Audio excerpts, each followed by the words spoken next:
اور ابھی ان کے کہنے کا مطلب یہی ہے کہ جب اسٹیبلشمنٹ، اب ظاہر ہے 2018 میں تو اسٹیبلشمنٹ ان کی سائڈ تھی، تبھی تو یہ آ گئے، نہیں تو یہ آ بھی نہیں سکتے تھے۔ اور جب اسٹیبلشمنٹ کو یہ محسوس ہوا، ابھی یہ خود نہیں مان رہے لیکن آپ سب کو تو اس کا علم ہے کہ جب اسٹیبلشمنٹ کو اس کا احساس ہوا کہ ان تلوں میں تیل نہیں، ان سے کچھ بھی نہیں ہونے والا، 4.25 سال ہونے کو تھے اور ملک کی معاشی حالت بد سے بدتر ہوتی جا رہی تھی، تو ان لوگوں نے اور کچھ نہیں کیا، اپنی سپورٹ واپس لے لی۔ تو پھر وہ اپنے وزن سے، اپنی نااہلیت کے وزن سے وہ خود بخود گر گئے، کیونکہ اس کے بعد پھر متحدہ قومی موومنٹ نے اپنا جو سپورٹ تھا وہ واپس لے لیا، تو ان کی اکثریت چلی گئی اور نو ٹرسٹ موشن کامیاب ہو گیا۔ تو ان کے کہنے کا مطلب ہے کہ اسٹیبلشمنٹ کو چاہیے تھا کہ ان کی مدد کرتا، کہ وہ ان کو سزا دلا دیتا، یعنی ان کے 4 سالوں میں پورا دھیان ان کا صرف بدلے کے اوپر تھا، ملک کی خدمت کرنا، لوگوں کی حالت سدھارنا، اس کی طرف ان کا رتی بھر بھی دھیان نہیں تھا۔ ایک دوسری عجیب بات کی ان لوگوں نے، عمران خان نے، اس نے کہا کہ یہ پنجاب اسمبلی کی بات کر رہے ہیں کہ نون لیگ کے تقریباً 30 MP ہم سے تعلق میں آئے، رابطہ کیا، اور ہمیں انہوں نے بتایا کہ وہ لوگ چاہتے ہیں کہ ایک فارورڈ بلاک بنائیں اور ہماری مدد کریں، ہماری سپورٹ میں آ جائیں، تاکہ عثمان بزدار کی حکومت جو دوسروں کی سپورٹ پہ کھڑی تھی اس سے اس کی جان چھوٹ جائے۔ لیکن ان کے کہنے کا مطلب، یہ دھیان سے سنیے، عمران خان کے کہنے کا مطلب ہے کہ اسٹیبلشمنٹ والوں نے ان کو منع کیا کہ آپ اپنے کام سے کام رکھیے، یہ لوٹوں والا کام نہ کیجیے۔ ابھی دیکھیے یہاں پہ کتنے منافق ہیں عمران خان۔ جب ان کو پتہ چلتا ہے کہ PTI کے لوگ نیشنل اسمبلی میں ان کے خلاف ووٹ کرنے والے ہیں، تو ان کے خلاف بولتے ہیں کہ ان سے آپ کوئی رشتہ مت کیجئے، ان کو پہچان سے باہر کر دیجئے، کوئی ان سے تعلق نہیں رکھے، اور یہاں تک کہتے ہیں کہ ان کے اوپر حملہ کیجئے، ماریے جا کے۔ ان کو حملہ کیا بھی تھا، سندھ ہاؤس میں وہ تھے تو ان کے اوپر حملہ کیا گیا تھا پنڈی میں۔ لیکن یہ صاحب اپنا جب خود کرتے ہیں اس وقت اس کے ناراض ہوتے ہیں، اور جب ہی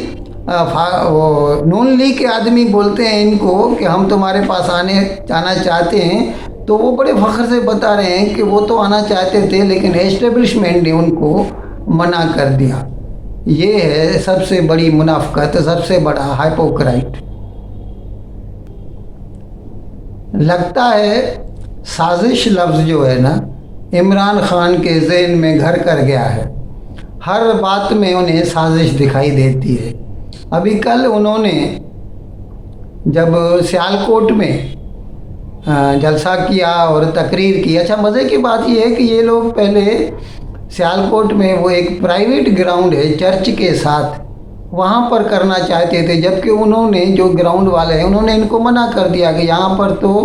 چرچ کی تقریبات ہوتی ہیں، آپ سیاسی پروگرام یہاں پہ نہیں کر سکتے۔ تو اس پہ جو لوکل ہیڈ تھا PTI کا، اس کے ساتھ جھگڑا ہو گیا، اور پھر جب ان لوگوں نے پولیس کو رپورٹ کیا اور پولیس نے اسے اٹھا لیا،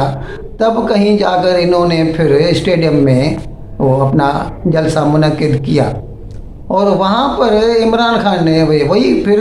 وہی راگ الاپتے رہے، سازشی ہوئی، یہ ہوا وہ ہوا۔ ابھی لیکن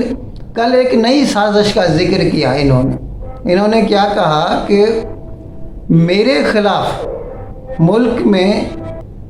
یا ملک سے باہر سازش ہو رہی ہے، لوگ مجھے مارنے کے در پہ ہیں، میرا قتل کرنا چاہتے ہیں۔ اب انہوں نے کسی کا نام نہیں لیا، لیکن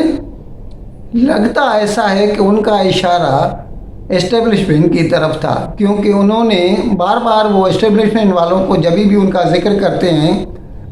تو یا تو طاقتور کر کے بولتے ہیں یا پھر ان کو نیوٹرل کر کے خطاب کرتے ہیں، مخاطب کرتے ہیں ان سے۔ کہ بھائی نیوٹرل جو ہیں، جو طاقتور ہیں، وہ میرے خلاف سازش کر رہے ہیں، اور اسی لیے انہوں نے کہا کہ میں نے ایک ویڈیو بنا رکھی ہے کہ اگر خدا نخواستہ میں مر گیا یا مجھے کسی نے مار دیا تو ویڈیو وہ منظر عام پر لائی جائے اور لوگوں کو بتایا جائے کہ میرے مارنے کے پیچھے کون صاحب ہے۔ بھائی صاحب، ہو سکتا ہے کہ آپ کو کسی کے اوپر شک ہو، لیکن آپ کے شک کی بنا پر کسی کو سزا نہیں دی جا سکتی۔ آپ کو بھلے ہی لگتا ہو کہ کوئی آپ کا دشمن ہے، لیکن یہ ضروری نہیں کہ جو بھی آپ کے دشمن ہیں وہ آپ کے جان کے در پہ ہوں گے، اس کے پیچھے ہوں گے۔ ایسا نہیں ہوتا، اور کورٹ میں بھی آپ کے شک کی بنا پر سزا نہیں ہو سکتی، اور اس میں کاربوریٹو ایویڈنس چاہیے ہوتی ہے، اور سرکمسٹنشل ایویڈنس چاہیے ہوتی ہے، آلۂ قتل چاہیے ہوتا ہے، ایسی کئی چیزیں ہوتی ہیں۔ یہ الگ بات ہے کہ پاکستان میں جو اعلیٰ عہدوں پہ رہے ہیں، جیسے وزیر اعظم وغیرہ، ان کے جیسے پہلے جناب لیاقت علی خان کا 51 میں قتل کیا گیا، اور پھر بھٹو صاحب کو تو خیر پھانسی دے کر قتل کیا گیا، اور وہ تو ایک جھوٹا مقدمہ بنا کے، لیکن وہ بھی ایک قسم کا قتل ہی تھا۔ جنرل ضیاء الحق کو ہوا میں اڑا دیا گیا، اور ابھی تازہ 2008 میں 2007 کے آخر میں تھا، یہ جناب محترمہ بے نظیر بھٹو کو قتل کیا گیا تھا۔ تو یہ ایسے قتل ہوئے تو ہیں، لیکن یہاں پر یہ انہوں نے یہ نہیں کہا تھا کہ یہ فلاں صاحب میرے کو قتل کرنے والے ہیں، اور ابھی تو ایسے کیسز کا ویسے پتہ نہیں چلتا۔ ابھی تک لیاقت علی خان والے کیس کا کچھ پتہ نہیں چلا، محترمہ بے نظیر بھٹو کے قتل کا کچھ پتہ نہیں چلا، جناب ضیاء الحق کے قتل کا کچھ پتہ نہیں چلا۔ اگر آپ کسی کے اوپر اپنی شک کی بات کرتے ہیں تو ضروری نہیں کہ آپ کے شک کی بنیاد پر اس کو سزا ہو۔ ہاں، ہو سکتا ہے اس سے تفتیش کی جائے، اور پھر جیسے اگر کچھ ثبوت ملتے ہیں تو کورٹ اس کے سہارے آگے بڑھ سکتی ہے۔ 18-19 مئی کو نیو یارک میں UN کے انڈر ایک فوڈ سیکیورٹی پروگرام کی کانفرنس ہونے والی ہے۔ ابھی یہ یوکرین وار کی وجہ سے جو روس اور یوکرین گندم کی بڑی پیداوار کرتے ہیں، تقریباً پوری دنیا کو ایکسپورٹ کرتے ہیں، اور وہ پوری ایکسپورٹ بند ہو چکی ہے کیونکہ بلیک سی جو ہے بلاکڈ ہے۔ تو ابھی فوڈ سیکیورٹی کا جو پرابلم ہو گیا ہے، تو اس کے لیے UN کے تلے جو ہے یہ کانفرنس ہونے جا رہی ہے، جس میں بلاول بھٹو پاکستان کی نمائندگی کریں گے، پاکستان کے وزیر خارجہ، اور اس بات پہ وہ ادھر اس کے انڈر جو ہے اینٹونی بلنکن جو سیکریٹری آف اسٹیٹ ہیں امریکہ کے، ان کے ساتھ ان کی ملاقات ہو سکتی ہے، اور شاید وہ کوشش کریں گے کہ عمران خان نے جو امریکہ کے اوپر پیدر پہ الزام لگا کے اور تعلقات بگاڑ کے رکھ دیے ہیں، ہو سکتا ہے وہ کوشش کر کے ان کو کسی صحیح ڈگر پر لا سکیں۔ آج میں نے پڑھا پاکستان میں لپٹن چائے 950 گرام یعنی 1 کلو بھی نہیں، اس کا بھاؤ 1250 روپیہ، یعنی ہندوستان سے 4 گنا ہو گیا۔ اور آپ لوگوں کو اس کا شاید علم ہے کہ نہیں ہے، ہندوستان بہت بڑا پروڈیوسر ہے چائے کا، لیکن پاکستان کیونکہ ہندوستان کے ساتھ تجارتی تعلقات نہیں رکھنا چاہتا، اسی لیے پاکستان یہ چائے کینیا سے لیتا ہے، اور وہ اسے مہنگی پڑ جاتی ہے، اور ظاہر ہے اس کا خمیازہ جو ہے پاکستان کی عام عوام کو بھگتنا پڑتا ہے۔ ان الفاظ کے ساتھ میں آپ سبھی بھائیوں اور بہنوں سے پروگرام کو ختم کرنے کی اجازت چاہوں گا، لیکن پروگرام پورا کرنے سے پہلے